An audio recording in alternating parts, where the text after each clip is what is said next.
पनवेल शहर police station हद्दीमध्ये नागरिकांची याबाबत आमच्याकडे मागणी होती की बऱ्याच प्रमाणात तरुण वर्ग जो आहे तो त्यांच्या टू व्हीलर मॉडिफाय करून त्याच्यामध्ये नवीन प्रकारचे सायलेन्सर लावून कायद्याचे उल्लंघन करत आहेत.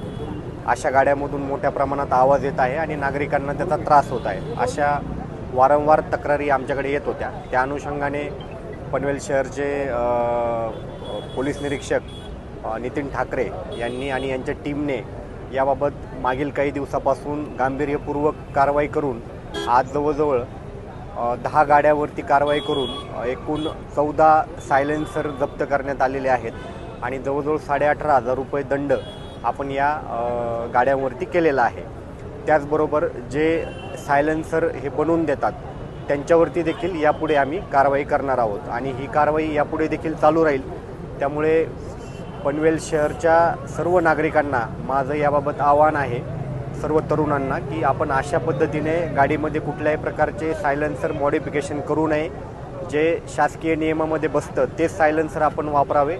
गाडी घेतल्यानंतर जे सायलेन्सर गाडीला असतं तेच आपण कंटिन्यू करावे. त्याच्यामध्ये कुठल्याही प्रकारचे मॉडिफिकेशन करू नये.